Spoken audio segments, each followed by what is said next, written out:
ಒಳಗಡೆ ಬರ್ತಾ ಇದ್ದಂಗೆ ಘಮ ಘಮ. ಇಲ್ಲೇ ಒಂದು ಲೆಜೆಂಡ್ರಿ ಹೋಟೆಲ್ ಇದೆ. ಇದಕ್ಕೆ ಹೆವಿ ಹಿಸ್ಟ್ರಿ ಇದೆ ಅಂತೆ, 100 years ಓಲ್ಡ್ ಇದು.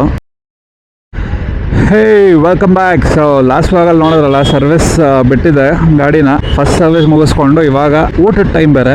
ಸೊ ಎಲ್ಲಾದ್ರೂ ಇಲ್ಲಿ ಊಟ ಮಾಡೋಣ ಅಂತ ಹೋಗ್ತಾ ಇದ್ದೀನಿ. ಎಲ್ಲಿಗೆ ಅಂದರೆ, ಇವಾಗ ಎಲ್ಲಿದ್ದೀನಿ ಅಂದರೆ old town. KTM service centre ಇರೋದು ಓಲ್ಡ್ ಟೌನು. ಇಲ್ಲೇ ಒಂದು ಲೆಜೆಂಡ್ರಿ ಹೋಟೆಲ್ ಇದೆ ಓಲ್ಡ್ ಟೌನಲ್ಲಿ. ಸೊ ಯಾವ್ದಪ್ಪ ಹೋಟ್ಲ್ ಅಂದರೆ ಮೋಹನ್ ರಾವ್ ಮಿಲಿಟರಿ ಹೋಟೆಲ್. ಇದಕ್ಕೆ ಹೆವಿ ಹಿಸ್ಟ್ರಿ ಇದೆ ಅಂತೆ, 100 years ಓಲ್ಡ್ ಇದು. ಆಂಜನೇಯ ದೇವರು ನೋಡಿ ಮುಂದೆ ಕಾಣಿಸ್ತಾ ಇದೆಯಾ, ದೊಡ್ಡ ವಿಗ್ರಹ. ಓಲ್ಡ್ ಟೌನ್ ಕೈ ಮುಖ ಒಂದು ಒಳ್ಳೆ ಮಟನ್ ಬಿರಿಯಾನಿ ತಿನ್ಬೇಕಾದ್ರೆ ಹೋಗ್ಬೇಕು. ಸೊ ಮಟನ್ ಐಟಮ್ಸು ಮತ್ತು ಮಟನ್ ಪ್ರಿಯರು ಒಳ್ಳೆ ಜಾಗ ಊಟಕ್ಕೆ. ಸೊ ನಡೀರಿ ಹೋಗೋಣ. ಮೋಹನ್ ರಾವ್ ಮಿಲಿಟರಿ ಹೋಟೆಲ್ ನೋಡಿ ಲೆಫ್ಟಲ್ಲಿ, Mohan Rao military hotel legendary. ಇನ್ನೂ ಹಳೇದು ಹೆಂಗಿತ್ತು ಹಂಗೆ ಮೇಂಟೈನ್ ಮಾಡಿದ್ದಾರೆ ನೋಡಿ. ಮುಂದೆ ಕಾಣಿಸ್ತಾ ಇದೆಯಲ್ಲ ಮೋಹನ್ ರಾವ್ ಮಿಲಿಟರಿ ಹೋಟೆಲ್. ಇದೆಲ್ಲ ಓಲ್ಡ್ ಟೌನಲ್ಲಿ ಹಳೇ ಗಲ್ಲಿಗಳಿದು. ಮೊದಲು ಯಾವಾಗ ಸ್ಟಾರ್ಟ್ ಮಾಡಿದ್ರು ಅವಾಗಿಂದ ಇಲ್ಲೇ ಇದ್ದಾರೆ.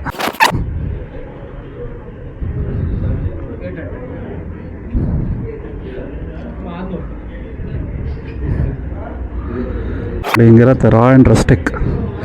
ಮೂಲೆಗೆ ಹೋಗ್ಬೇಡ, ಆರಾಮಾಗೆ ಪೀಸ್ಫುಲ್ಲಾಗಿ ತಿನ್ಬೋದು. ಕೈ ತೊಳ್ಕೊಂಬೇಡ. ಒಳಗಡೆ ಬರ್ತಾ ಇದ್ದಂಗೆ ಘಮ ಘಮ. ಆಗಲೇ ಹೆವಿ ಯಾರೋ ಬ್ಯಾಟಿಂಗ್ ಮಾಡಿ ಹೋಗಿದ್ದಾರೆ ಸರಿಯಾಗಿ. ಸೊ ಇಲ್ಲಿ ಬಂದರೆ mutton biryani must try. So order ಮಾಡಿದ್ದೀನಿ, ಬಂದಮೇಲೆ ಸರಿಯಾಗಿ ಬ್ಯಾಟಿಂಗ್ ಮಾಡಿ. ಸೊ ಆರ್ಡ್ರ್ ಮಾಡಿದ ತಕ್ಷಣವೇ ಬಿಸಿ ಬಿಸಿ ಮಟನ್ ಬಿರಿಯಾನಿ ತಂದು ಕೊಟ್ಟೇ ಬಿಟ್ಟರು. ಮನೇಲಿ ಪ್ಲೇಟ್ ಯೂಸ್ ಮಾಡ್ತೀವಲ್ಲ, ಸೊ ಅದೇ ಥರ ಊಟದ ತಟ್ಟೆಯಲ್ಲಿ ನೀಟಾಗೆ ಮಟನ್ ಬಿರಿಯಾನಿ ಹಾಕ್ಕೊಟ್ಟು ಮುಕ್ಕಾಲು ಭಾಗ ಹಾಕ್ಕೊಡ್ತಾರೆ. ಇನ್ನು ಮಿಕ್ಕಿದ ಕಾಲು ಭಾಗದಲ್ಲಿ ಒಂದು ಶೇರ್ವ ಇಡ್ತಾರೆ, ಒಂದು ಮೊಟ್ಟೆ ಇಡ್ತಾರೆ. ಸೊ ಪೀಸ್ ಎಲ್ಲ ಸೂಪರಾಗಿ ಬಂದಿತ್ತು. ಬಿರಿಯಾನಿಲಿ ಮೇಯ್ನ್ಲಿ ಮಟನ್ನು ತುಂಬಾ ಬೇಯಬಾರ್ದು, ತುಂಬ ಕಮ್ಮಿನೂ ಬೇಯಬಾರ್ದು, ಕರೆಕ್ಟಾಗಿ ಬಂದಿರಬೇಕು. ಅವಲ್ಲೇ ಆ ಮಜಾ. ಹೋಟೆಲ್ ಒಳಗಡೆ ಬರ್ತಾ ಇದ್ದಂಗೆ ಅರ್ಧ ಕಿಕ್ ಏರ್ಬಿಟ್ಟಿತ್ತು ಆ ಬಿರಿಯಾನಿ ಸ್ಮೆಲ್ಲಿಂದ. ಇನ್ನರ್ಧ ಕಿಕ್ಕು ಆ ಪೀಸ್ ಇಟ್ಕೊಂಡು ಬಿರಿಯಾನಿ ತಿನ್ನಲ್ಲ ಫಸ್ಟ್ ಬೈಟು. ಆಹಾ, ಯಾಕೆ ಕೇಳ್ತೀರಾ, ಹಂಗೆ ಸ್ವರ್ಗ ರಪ್ ಅಂತ ಪಾಸ್ ಆದಂಗೆ ಆಯಿತು. ಆ್ಯಂಡ್ ಈ ಬಿರಿಯಾನಿ ಸ್ವಲ್ಪ ಸ್ಪೈಸಿನೂ ಇರುತ್ತೆ, ಅಟ್ ದ ಸೇಮ್ ಟೈಮ್ ಮೈಲ್ಡಾಗೂ ಇರುತ್ತೆ. ಆರಾಮಾಗಿ ಒಬ್ಬರು 1.5 ಬಿರಿಯಾನಿ ತಿನ್ಬೋದು, ಅಷ್ಟು ಲೆವೆಲಲ್ಲಿ ಇರುತ್ತೆ. ಮನೇಲಿ ತಿಂದಂಗೆ ಇರುತ್ತೆ ಆಲ್ಮೋಸ್ಟು.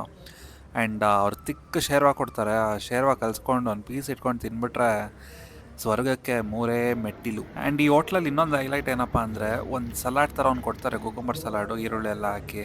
ಅದೊಂಥರ ಚಟ್ನಿ ಥರ ಇರುತ್ತೆ. ಸೊ ಅದನ್ನು ಕಲಿಸ್ಕೊಂಡು ಅವ್ರು ಮೊಟ್ಟೆ ಕೊಟ್ಟಿದ್ದು ಒಂದು ಪೀಸು ಎಲ್ಲ ಇಟ್ಕೊಂಡು ಒಂದು ರಿಚ್ ಬೈಟ್ ತೊಗೊಂಡ್ರೆ ಆ ಟೇಸ್ಟ್ಗೆ ಕಳೆದೋಗ್ತೀರ. ಸೊ ಒಂದು ಪ್ಲೇಟ್ ಬಿರಿಯಾನಿ ತಿಂದಾದ್ಮೇಲೆ ಇನ್ನೊಂದು ಹಾಫ್ ಬಿರಿಯಾನಿ ಬೇಕು ಅನಿಸ್ತಾಯಿತ್ತು. ಸೊ ನೀವೇನಾದರೂ ಬಂದರೆ ಒಂದು 2 ಜನ ಬನ್ನಿ, ಬಂದು ಒಂದು 3 ಬಿರಿಯಾನಿ ಆರ್ಡರ್ ಮಾಡಿ, 1.5 ಅವಾಗ ನೋಡಿಪ್ಪ ಆತ್ಮಕ್ಕೆ ಶಾಂತಿ ಸಿಗುತ್ತೆ. ಆ್ಯಂಡ್ ಲಾಸ್ಟ್ ಒಂದು ಹ್ಯಾಪಿ ಎಂಡಿಂಗ್ ರಸಮ್ ಕೊಡ್ತಾರೆ, ಅದು ಕುಡಿದ್ರೆ ಹಂಗೆ ರೋಮಾಂಚನ. ಸೊ ಇಷ್ಟಕ್ಕೆ 250 ರೂಪೀಸ್ ಆಯಿತು ಅಷ್ಟೇ. ಬಂದು ಟ್ರೈ ಮಾಡಿ, ಹಂಗೆ ಪೇಜ್ನ ಫಾಲೋ ಮಾಡಿ.